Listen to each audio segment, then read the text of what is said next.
For almost 20 years, Samuel Reed had kept his distance from the Apache. But one night, when he stepped out onto his porch, a massive mark had appeared on his front door, so large it covered nearly half the wooden surface. Folks said it was the sign of some old pact, a kind of summons no one had the right to refuse. When he laid his hand against that mark, the shadow of a giant woman rose up at the far end of the dirt road. Her shoulders were so broad, her shadow swallowed his doorway. She spoke one sentence that changed his life for good. "Samuel, you have belonged to this story since before you even knew your own name." Arizona desert nights in 1924 breathed like a tired animal under the stars.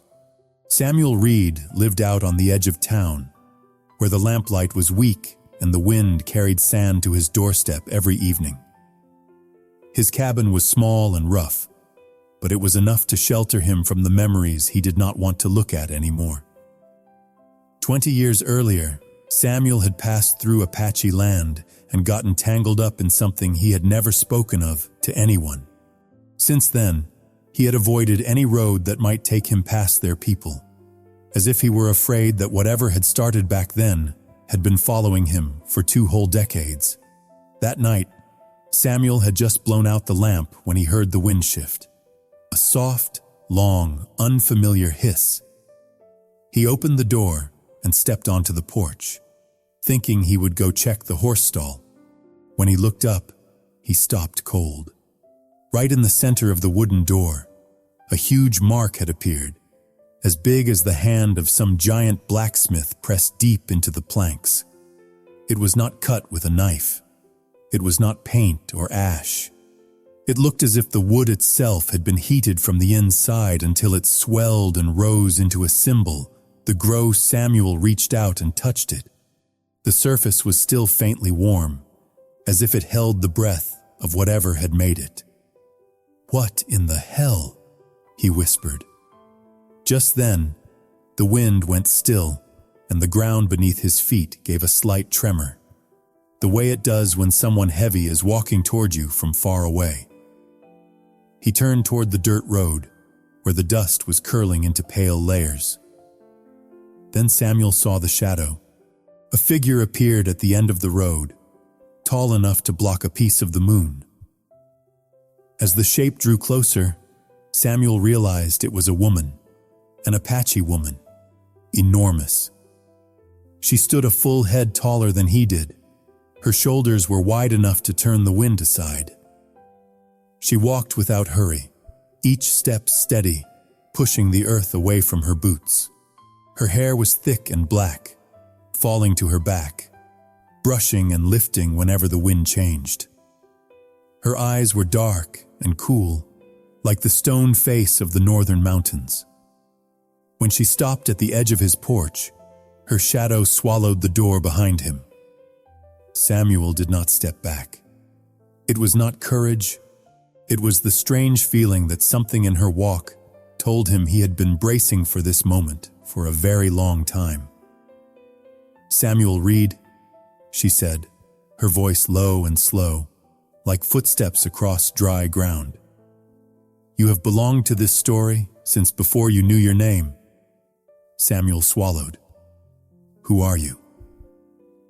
She laid her large hand over the mark on the door. Her palm nearly covered the strange symbol completely. "Tala Ari," she said. "That is my name in the tribe, but the people outside shorten it. Call me Ari." Samuel let out a breath. "You carved this into my door?" Ari shook her head. "No living person can carve it. The mark appears on its own when it chooses someone." Samuel stared at the sign burned into the wood. "So what did it choose me for?" Ari answered, "To call you into a pact no one can run from." Another breath of wind swept across the porch. Ari watched it, then looked back at Samuel, as if she had just confirmed something without speaking. "You have been chosen as the keeper of the fire." "What does a keeper of the fire do?"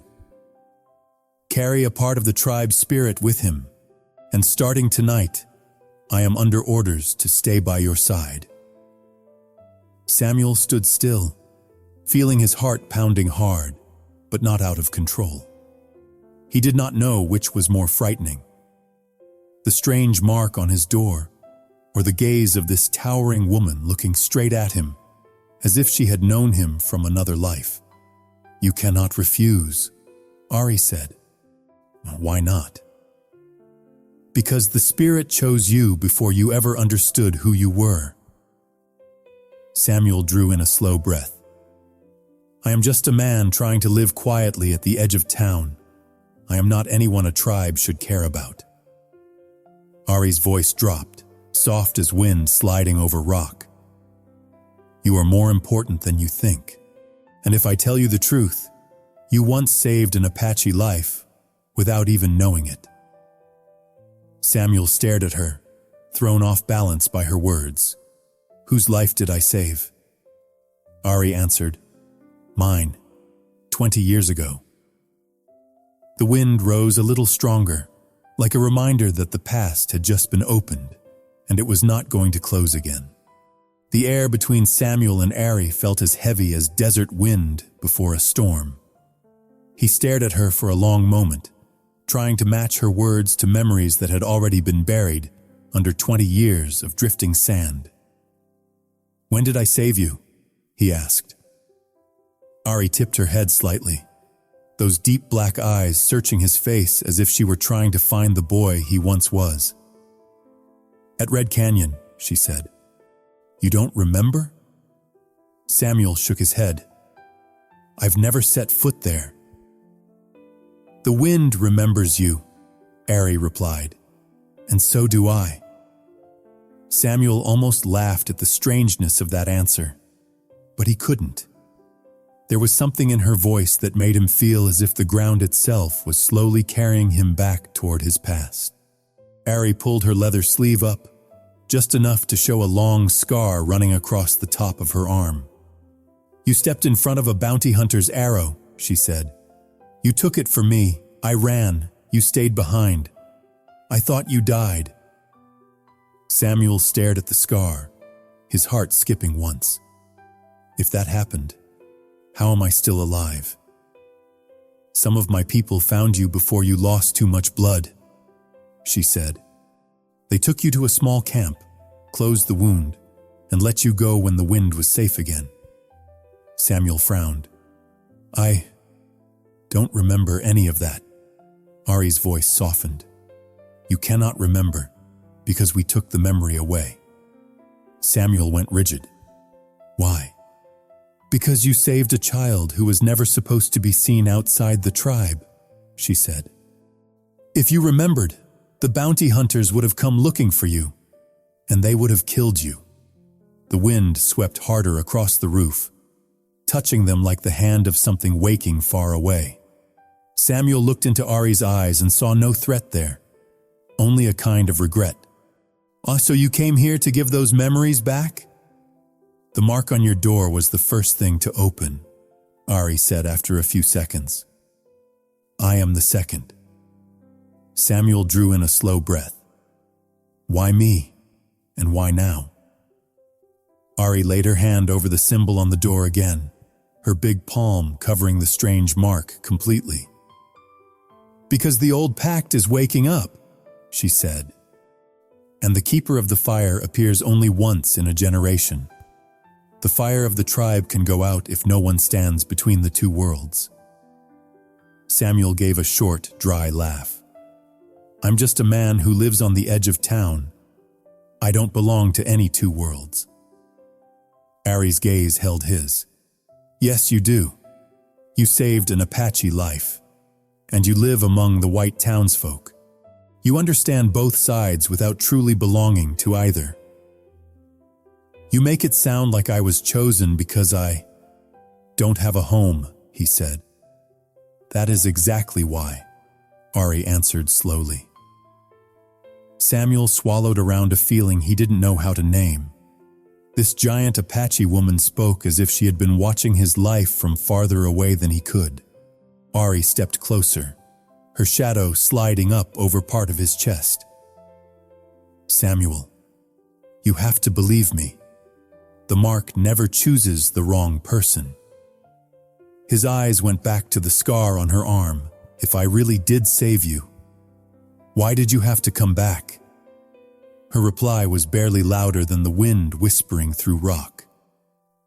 Because I carry a piece of you in this scar, and because the Pact says the keeper of the fire must never walk into the dark alone. What does this Pact want me to do? Samuel asked. Come with me, she said, at least for tonight. The spirit of the mountain is looking for you. Samuel let out a small, rough laugh at how far off and frightening that sounded. And if I don't go? Ari watched him so long that the air between them felt thick. Then the mountain's shadow will come to you, she said, and it does not like being refused. Samuel sighed, slow and deep. I'll go, not because I believe in this pact of yours, but because I want to know what really happened 20 years ago. Ari gave a slight nod, and for a heartbeat her eyes softened. I'll show you, she said. That road still holds the old footprints. Whose footprints? Mine, she answered. Yours, and what's coming? Samuel straightened up and reached for his coat. Ari stepped aside, standing still like a great shadow. When he walked down off the porch, she fell in behind him, each of her steps landing in a steady rhythm on the hard earth, as if she had been used to walking at his back for a very long time. The door closed behind them, leaving the huge mark still faintly glowing under the moonlight. And at that exact moment, a strange, cold gust swept past the house. Like a pair of unseen eyes had opened on the mountaintop and fixed themselves on the two figures leaving the little cabin. Something that did not quite belong to this world had begun to stir. They walked along the dirt road out of town under the stretch of Arizona moonlight lying flat across the sand. Samuel went ahead, but he was always aware of Ari's slow, steady breathing behind him. The kind that belonged to someone who'd spent a lifetime walking in silence to protect someone else. The air between them still felt strange, half cautious, half familiar, like they were stepping back into something that had been left unfinished 20 years ago. Where are we going? Samuel asked. Ari answered, to where it all began. Red Canyon. But I don't remember ever going there. You didn't go there by your own will. You were carried in because someone had to save you. Samuel didn't say anything after that. He bent down, picked up a dry twig, snapped it into pieces in his hands, and let them fall. You make it sound like I got dragged into something I never understood. You weren't dragged, Ari said. You were called.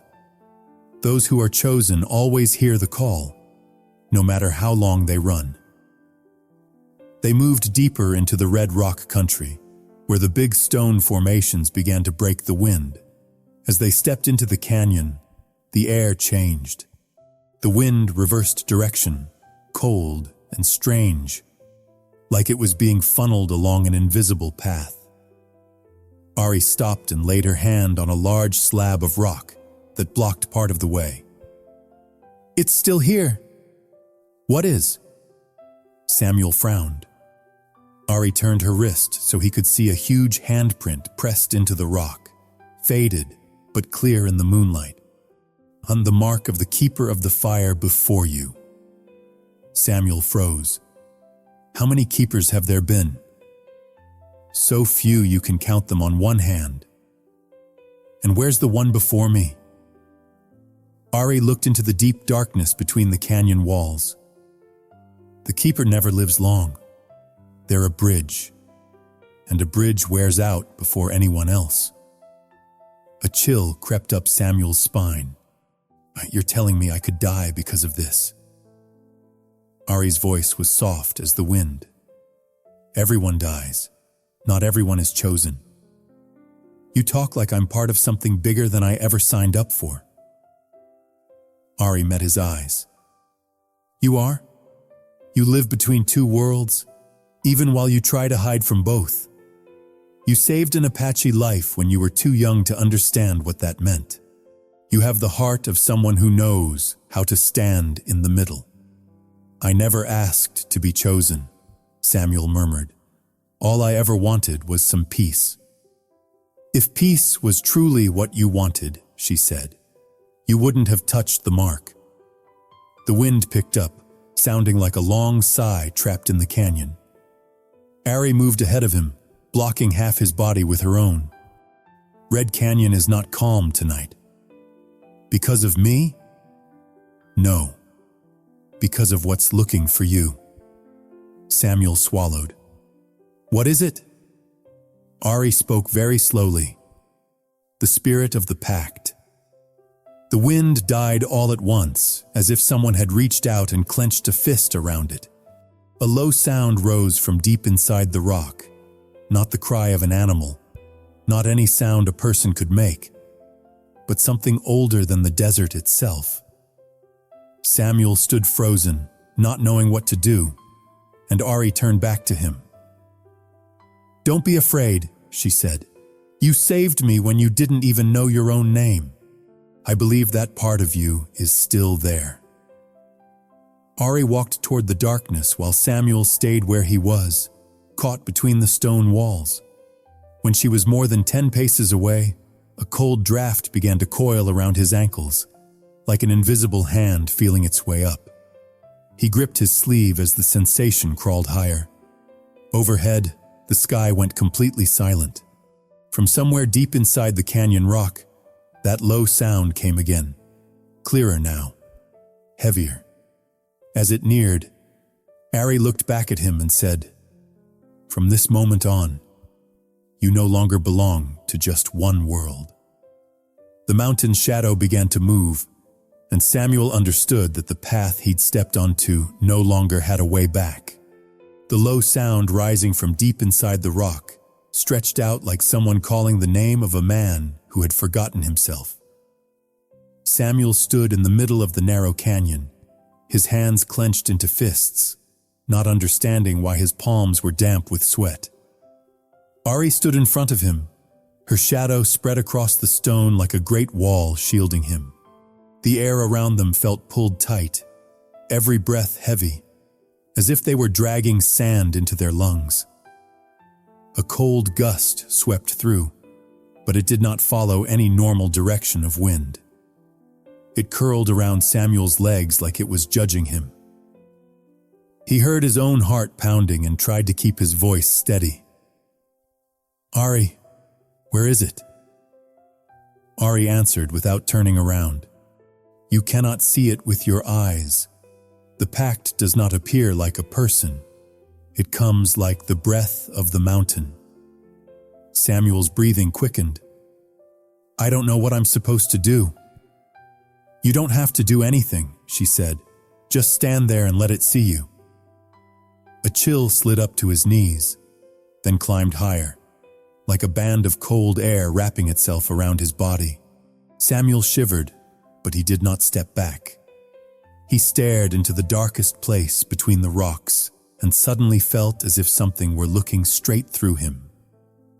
It was not like ordinary fear. It felt more like standing in front of a memory he himself had buried so deep he was afraid to dig it up. Ari turned her head, her eyes serious but not panicked. "Samuel, speak," she said. "Say the first thing that appears in your mind." Samuel swallowed. "I can't think of anything except..." "Just say it." "You." Ari's eyes widened slightly, surprise flashing through them before it disappeared. The darkness in the canyon seemed to slow, as if it were listening to what had just been said. Ari took one step toward him, her voice dropping lower. "But the spirit understands the language of the heart better than any spoken word. You should not have said that unless..." Samuel finished for her. "Unless it is true." The cold wind swirling around him stopped, as if a hand had pressed it still. The air went strangely quiet. Ari stood closer now, towering a head above him, her broad shoulders blocking most of the moonlight at the canyon's mouth. She looked at him like she was seeing an old story she never expected to find still alive. "Samuel Reed," she said softly, "you have no idea what you just said into the ear of the mountain." Samuel drew a long breath, steadying himself. "Then you tell me." Ari answered, "In the Pact, the Keeper of the Fire is never supposed to speak the name of the person they care about most at the moment when the spirit opens. It is a sign of surrender, a confession." Samuel tilted his head. "A confession of what?" Ari watched him for a long moment. "Ah, that your heart is no longer standing alone." The words hit Samuel like a gust straight to the chest. He did not know how he was supposed to answer. Ari's shoulders eased down just a little, as if what had happened shook her more than she wanted to admit. "Samuel, what you just said, it was not only a word to me. It was a word spoken in front of the mountain." "And what does that mean?" he asked. Ari's voice lowered. "It means you have bound me into the pact with you." Samuel stared. "I did what?"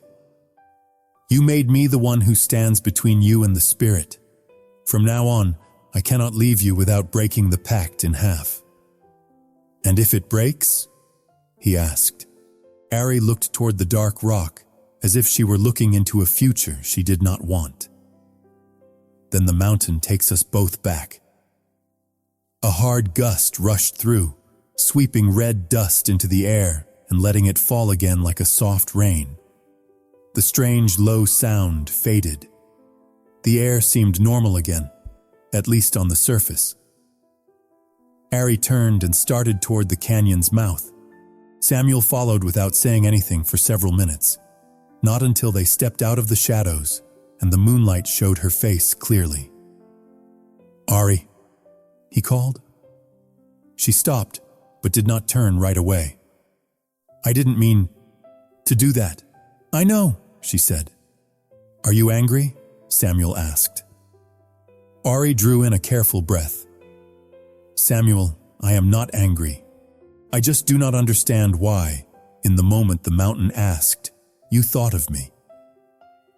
Samuel moved closer, just enough that the wind could not slide between them. "Because you are the only person who has ever walked into my life without asking me to walk out of hers." Ari turned then. Her eyes were no longer cold, but filled with something deeper, harder to name. "Samuel Reed, you have no idea how much you just changed." "Changed for better or worse?" he asked. Ari answered, "Both." They stood there in the moonlight while the dry grass rustled around their boots, and Samuel realized the ancient pact was not only pulling him into a story bigger than himself, it was pulling his heart into a place he never believed he would step into again. Behind them, in the mountain's shadow, that low sound rose one more time, just for a heartbeat. Not as a warning, but as acceptance. They left Red Canyon with the moon already high. Samuel walked beside Ari, still feeling that strange wind trailing behind them, like a shadow without a body. The sand under their boots felt finer, the air less cold. But something in the night had not yet settled. He no longer felt hunted. Instead, he felt watched over, in a way that was half safety and half danger. "Ari," Samuel said at last, "what happened back in the canyon? Is it over?" Ari lifted her gaze to the sky, the moonlight reflecting in her dark eyes. "No, it has only just begun." Samuel swallowed. "Then what's waiting for me?" She answered slowly, choosing each word. "Now you are the keeper of the fire, Samuel Reed. That means you are bound to the sacred flame of the tribe, and I am bound to you." Samuel stopped for a moment and looked at her in the silver light. I don't want anyone tied to me because of this." Ari looked straight at him, her voice softer, like someone who has hidden the truth for a long time. "I don't see it as a burden." Samuel drew a deep breath. "But I don't even know if I can do anything for this pact." "No one knows, at the beginning," Ari said. "But you've been called, and the mountain does not choose wrong." They kept walking, their footsteps sounding clear in the quiet night. As they neared the small house on the edge of town, Samuel felt his heartbeat slow, as if his body was remembering this place in a different way. The cabin looked more peaceful after everything that had happened, but the great Apache mark still glowed faintly on the door, breathing in the moonlight. Samuel stopped in front of it and laid his hand on the wood. "So from now on, how am I supposed to live?" Ari stood behind him, tall and still, like the shadow of a mountain. "You live as yourself," she said. "Only now you're not alone." Samuel turned to look at her. "How long will you stay?" Ari did not hesitate. "Until the mountain calls me away, or until you no longer want me here." Samuel spoke quietly. "I never said I didn't want you here." Ari tilted her head a little, as if listening to something under his skin. "The mountain spirits have heard enough from you tonight," she said. The words brought a faint flush to his face, and he turned aside so she wouldn't see it. Ari stepped a little closer, her voice lower than he'd ever heard it. "Samuel Reed, I don't know where this pact is going to lead us, but I know one thing." "What's that?" "No one becomes a keeper of the fire without changing the fate of the one who stands beside them." Samuel studied her for a long moment, not like he was looking at a stranger, but like he was looking at a memory that had been hidden for 20 years and finally come back home. "Ari, if this pulls me far away from the life I had, I don't know if I'll ever find my way back." Ari answered, "You don't need to go back. You keep going forward. With you." She gave a small nod. "If that's what you want." A soft wind slipped between them, no longer sharp with cold, but warmer, carrying the breath of something new. Samuel looked again at the mark on his door, and the fear he'd felt before had shifted into something else. Something that felt like a doorway opening into a world he'd long forgotten he belonged to. "Ari," he asked, "what do we do now?" Ari looked out into the darkness where the mountain ridges stood unmoving, but the feel of the wind said something was already stirring on those heights. "Or we rest," she said, "because tomorrow morning you'll meet the first member of the tribe." "Why tomorrow?" she answered slowly, as if weighing the weight of her own words. "Because the mark on your door has already traveled on the wind. The people of the mountain know who you are now, and they're coming." Samuel stiffened. "Coming for what?" Ari did not take her eyes off the horizon. "Oh, to see if you are worthy." A low echo rolled across the distance. Not loud, not violent, but enough to tell Samuel that the ancient pact had opened a door he could no longer shut. Ari turned her gaze back to him. "Samuel Reed, tomorrow will not be like any day you've ever lived." "And tonight?" Her voice softened more than he'd ever heard. "Tonight is the last night you'll ever be the man you used to be." Moonlight fell over the two of them on the porch, and Samuel understood that the real journey was just beginning. Something was coming. Something was waiting. And he would not be walking toward it alone. Coyote Mesa lay quiet under the moon. On Samuel Reed's small wooden door, the great Apache mark still glowed faintly, like the slow breath of something ancient. It wasn't a warning anymore. It had become the opening line of a road he still couldn't see the end of. Out on the edge of town, the wind slipped over the roof and seemed to pause where Ari stood beside him, tall and steady like the shadow of a mountain guarding what it chose long ago. Tonight, the deepest thing was not the secret of the pact, but the small, clear change in Samuel's eyes. He no longer saw himself as a man lost between two worlds. He was stepping into both, with Ari walking by his side. Tomorrow they would stand before the tribe. Tomorrow he would learn why the mountain called his name. But tonight was still the last night he would ever be the man he used to be. And for anyone whose life has ever been called by fate even once, that alone is enough to make sure things are never quiet and simple again. If you want to see where the Pact leads Samuel next, hit subscribe for Tales from the Wild West. Like, comment, share, and turn on the bell so we can meet again in part 2 of this story.